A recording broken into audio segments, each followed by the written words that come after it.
Hello everyone, welcome to my channel. We will learn today CDP Child Development and Pedagogy. इससे जो chapter है वह है basic process of teaching and learning. वहाँ से मैंने कुछ क्वेश्चन लिए हैं आपके आने वाले सीटेट एग्जाम के लिए, ना केवल सीटेट एग्जाम के लिए बल्कि राज्य में जितनी भी टेट की परीक्षाएं होती हैं उसके लिए यह वीडियो महत्वपूर्ण है। वीडियो को स्किप ना करें, पूरा वीडियो देखें और अपने नॉलेज को इंक्रीज करें। अगर आप हमारे चैनल पर नए हैं तो जल्दी से चैनल को सब्सक्राइब कर लें ताकि हर वीडियो का नोटिफिकेशन सबसे पहले आपको मिले। तो यहाँ जो क्वेश्चन है उसे आप सॉल्व करते जाएं। बच्चों की गलतियां और गलत फहमियां, ए नंबर में शिक्षण सीखने की प्रक्रिया में बाधा और बाधा है। शिक्षण सीखने की प्रक्रिया में अनदेखा किया जाना चाहिए। सी नंबर में यह दर्शाता है कि वयस्कों की तुलना में बच्चों की क्षमताएं बहुत कम है। और डी नंबर में शिक्षण सीखने की प्रक्रिया में महत्वपूर्ण रोक है। आप बताएं इसका सही उत्तर क्या होगा। देखिए CTET जुलाई 2019 पेपर 2 में आया हुआ क्वेश्चन है, आप इसका सटीक उत्तर दें। Okay, it's answer is D, शिक्षण सीखने की प्रक्रिया में महत्वपूर्ण रोक है। यानी बच्चों की गलतियां और गलतफहमियां जो होती हैं वो शिक्षण सीखने की प्रक्रिया में महत्वपूर्ण रोक है। ओके, सेकंड नंबर क्वेश्चन को जान लें। सेकंड नंबर क्वेश्चन क्या कह रहा है कि बच्चों की त्रुटियां, ए, उन्हें बार बार अभ्यास करने के लिए कहकर तुरंत सही किया जाए। बी, सीखने का एक हिस्सा है और उनकी सोच में अंतर्दृष्टि देते हैं। सी, शिक्षण सीखने की प्रक्रिया में महत्वहीन है। डी, प्रतिबिंबित करें कि बच्चे कितने लापरवाह हैं। यह CTET जुलाई 2019 पेपर 1 और 2 दोनों में आया हुआ क्वेश्चन है। आप इसे सॉल्व करें। बच्चों की त्रुटियां, आप ऑप्शन को देख लें उसके बाद इसका उत्तर दें। Okay, it's answer is B, सीखने का एक हिस्सा है। यानी बच्चों की त्रुटियां क्या है, सीखने का हिस्सा है और उनकी सोच में अंतर्दृष्टि देते हैं। Okay, come to the third number question. सीखना एक सक्रिय प्रक्रिया है क्योंकि क्या है, सीखना एक सक्रिय प्रक्रिया है क्योंकि ए, सीखना तब होता है जब शिक्षार्थी को कुछ जानकारी दी जाती है। बी, सीखना याद करने और किसी के व्यवहार में सक्रिय परिवर्तन को संदर्भित करता है। सी, शिक्षार्थी उस पर कार्य करके ज्ञान का निर्माण किया जाता है। और डी, सीखना मुख्य रूप से जैविक कारकों द्वारा नियंत्रित होता है। ये CTET मई 2016 पेपर 1-2 में आया हुआ क्वेश्चन है, इसे आप सॉल्व करें। सीखना एक सक्रिय प्रक्रिया है क्योंकि, आपको क्योंकि का उत्तर देना है। Okay, it's answer is C, शिक्षार्थी द्वारा उस पर कार्य करके ज्ञान का निर्माण किया जाता है। ओके, इसका सही उत्तर होगा। आप फोर्थ नंबर क्वेश्चन को जान लें।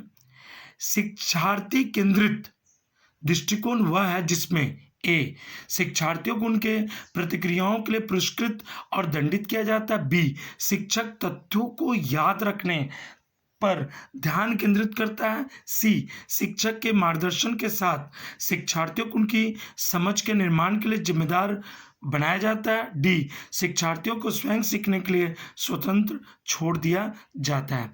देखिए, ये जो क्वेश्चन है यानी शिक्षार्थी केंद्रित दृष्टिकोण वह है जिसमें, ये CTET मई 2016 पेपर 1 में आया हुआ क्वेश्चन है।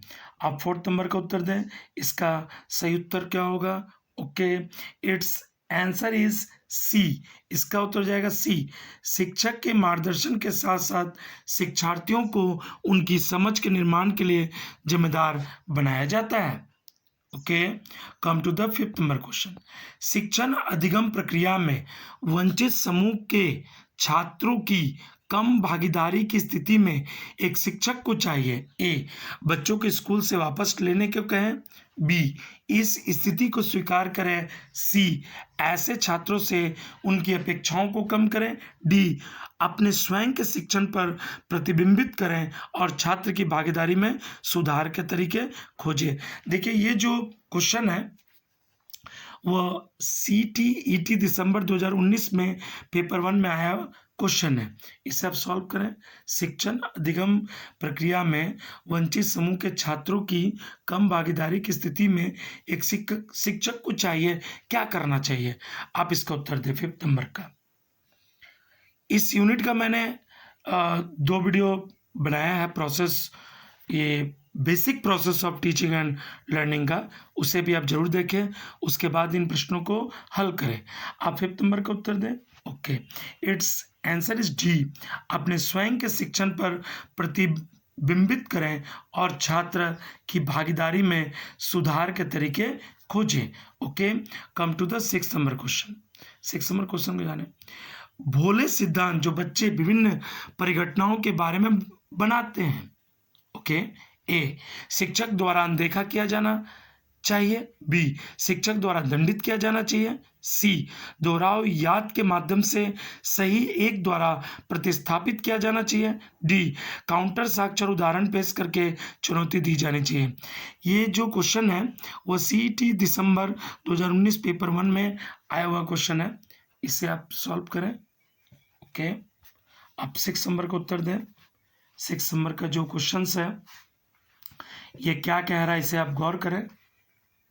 यानी इसे हम लोग कहते हैं navy theories that children construct about various phenomenon. यानी भोले सिद्धांत जो बच्चों के विभिन्न परिघटनाओं के बारे में बनाते हैं।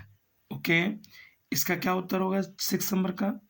It's answer is D, counter साक्ष्य और उदाहरण पेश करके चुनौती दी जानी चाहिए। Okay, come to the 7 number.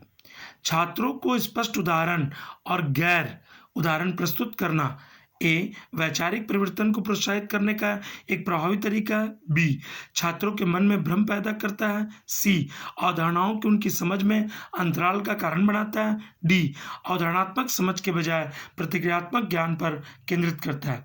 देखिए, ये जो क्वेश्चन है ये CTET दिसंबर 2019 पेपर 1 में आया हुआ क्वेश्चन है। आप क्वेश्चन को पढ़ लें, इसके ऑप्शन को पढ़ें, उसके बाद इसका उत्तर दें। Okay, it's answer is a, वैचारिक परिवर्तन को प्रोत्साहित करने का एक प्रभावी तरीका है। Okay, come to the 8 number. 8 number question को जाने। शिक्षक बच्चों में जटिल अवधारणाओं की समझ को कैसे सुगम बना सकते हैं? ए, व्याख्यान देकर। बी, प्रतिस्पर्धी घटनाओं का आयोजन करके। सी, दोहरावदार यांत्रिक ड्रिल द्वारा। डी, अन्वेषण और चर्चा के अवसर प्रदान करके। देखिए, ये भी क्वेश्चन CTET दिसंबर 2019 पेपर 1 में आया हुआ क्वेश्चन है। आप क्वेश्चन को समझ लें, उसके बाद इसका उत्तर दें। आप 8 नंबर का उत्तर दें। इसका सही उत्तर क्या होगा? Okay, it's answer is D, अन्वेषण और चर्चा के अवसर प्रदान करके। यानी शिक्षक बच्चों में जटिल अवधारणाओं की समझ को कैसे सुगम बना सकते हैं? तो उसे इनोवेशन करके और चर्चा के अवसर प्रदान करके। Okay, come to the 9 number question. बीजों के अंकुरण की अवधारणा सिखाने का सबसे प्रभावी तरीका है। ठीक है, इसमें कुछ ऑप्शंस गलत हो गए हैं, इसे आप सॉल्व करेंगे 9 नंबर क्वेश्चन को। इसका ऑप्शन को मैं सुधार दे रहा हूँ। ठीक है, इसका यहाँ बी भी 2 बार हो गया है। ओके, ए नंबर में होगा, ये हो जाएगा, आप इसे गौर करें, ये हो जाएगा ए नंबर। ठीक है, ये क्या हो जाएगा? ए नंबर। यानी पहला हो जाएगा छात्रों को बीज बोने और अंकुरण के चरणों का निरीक्षण करने के लिए। बी, ब्लैक बोर्ड पर चित्र बनाने और विवरण देने के लिए। सी, बीज वृद्धि की तस्वीरें दिखाने के लिए। डी, विस्तृत स्पष्टीकरण देने के लिए। आप 9 नंबर को उत्तर दें। इसका सही उत्तर क्या होगा? अब ऑप्शन को एडजस्ट कर लेंगे, इसका जो ऑप्शन है। Okay, it's answer is a, इसका उत्तर जाएगा छात्रों को बीज बोने और अंकुरण के चरणों का निरीक्षण करने के लिए। ठीक है, इसका उत्तर क्या हो जाएगा? ए नंबर। ये CTET मई-जून 2012 पेपर 1 में आया हुआ क्वेश्चन है। आप 10 नंबर क्वेश्चन को जाने। शिक्षण अधिगम प्रक्रिया में व्यक्तिगत ध्यान महत्वपूर्ण है क्योंकि ए, शिक्षार्थी हमेशा समूह में बेहतर सीखते हैं।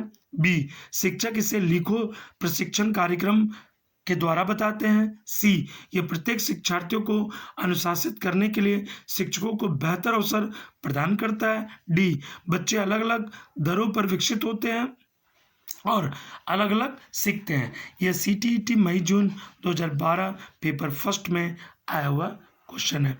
इसको आप बारीकी से समझें, इस क्वेश्चन को आप 10 नंबर को समझें। Individual attention is important in the teaching learning process because, आपको जो क्योंकि का उत्तर देना है। पहला क्या है, शिक्षार्थी हमेशा समूह में बेहतर सीखते हैं। बी नंबर क्या है, शिक्षक इसे लिखो प्रशिक्षण यानी teacher training program prescribe it. और तीसरा क्या है, यह प्रत्येक शिक्षार्थी को अनुशासित करने के लिए शिक्षकों को बेहतर अवसर प्रदान करता है। डी, बच्चे अलग अलग दरों पर विकसित होते हैं और अलग अलग सीखते हैं। आप 10 नंबर को उत्तर दें। इसका सही उत्तर क्या होगा? Okay, it's answer is D, बच्चे अलग अलग दरों पर विकसित होते हैं और अलग सीखते हैं। ओके, आपने 10 क्वेश्चन कंप्लीट कर ली। यदि आपको वीडियो पसंद आया तो अपने दोस्तों के साथ शेयर करें। वीडियो लाइक करना ना भूलें। वीडियो देखने के लिए धन्यवाद।